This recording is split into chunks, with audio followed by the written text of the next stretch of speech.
Jamais sans la grâce, une dévotion matinale qui vous connecte à la pensée de Dieu et vous donne la provision du ciel au quotidien. Bonjour chers amis, chers internautes, nouvelle journée, nouvelle provision, bienvenue dans la dévotion de ce matin. Encore une fois, nous rappelons pour nos amis, ceux qui aiment ce que nous faisons, nos orateurs, nous rappelons encore une fois les obsèques de notre défunt frère, le pasteur Paul Soglo du Bénin, qui aura lieu ce week-end.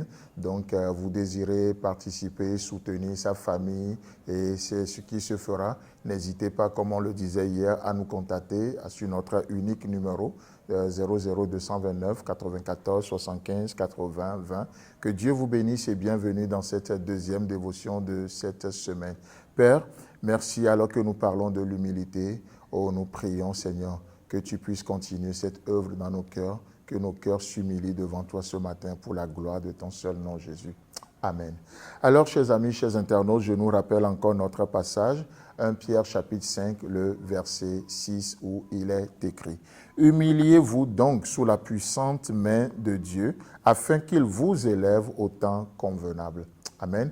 Hier, nous avions vu une image en parlant de cette expression « humiliez-vous » qui n'est qu'un seul mot, tapeino, qui veut dire abaisser, mais qui veut aussi dire niveler. Cette œuvre-là, où oui, il y a des trous, des vagues dans nos vies, et Dieu va devoir niveler les choses dans nos vies, casser les montagnes pour combler les vallées, ainsi de suite. Et comme on le disait, ce n'est pas une œuvre facile. Mais encore une fois, nous savons, si nous savons celui qui est derrière cette main-là, qui semble nous faire du mal ou qui nous fait mal, qu'est-ce qui se passe? Nous pouvons vivre le repos. Encore une fois, je ne dis pas que c'est facile. Je suis une preuve vivante moi-même. Je ne dis pas que c'est facile, mais nous savons que celui qui a commencé cette bonne œuvre en nous, il est fidèle et juste pour amener jusqu'au bout ce qu'il a commencé. Amen. Alors que cette main agit, qu'est-ce qui se passe?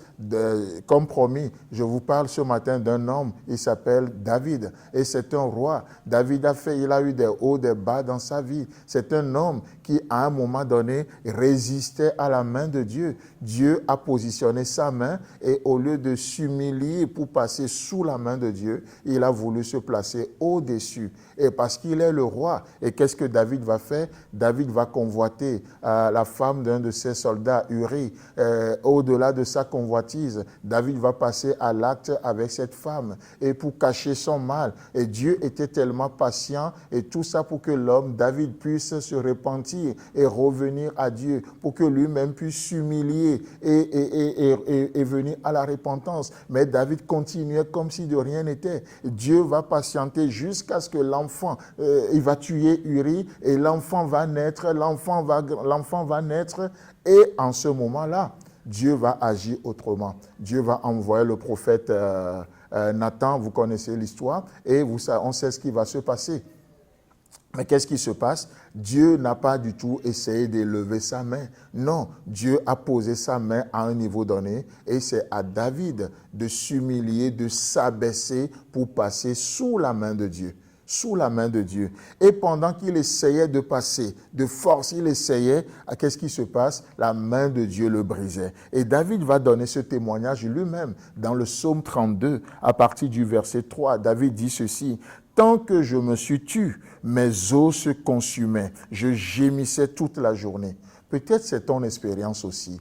Oh, tes os se consument, tu n'as plus de force. Il faut juste s'examiner et revenir à Dieu. Ça s'appelle simplement de l'humilité. Tant que je me suis tu, mes os se consumaient. Je gémissais toute la journée. Car nuit et jour, ta main s'appesantissait sur moi. Ma vigueur n'était plus que sécheresse, comme celle de l'été. Comme celle de l'été. Je t'ai fait connaître mon péché. Je n'ai pas caché mon iniquité. J'ai dit, j'avouerai mes transgressions à l'Éternel et tu as effacé la peine de mon péché. N'est-ce pas beau ça? De voir que non seulement Dieu pardonne le péché, mais il pardonne aussi la peine que le péché nous donne.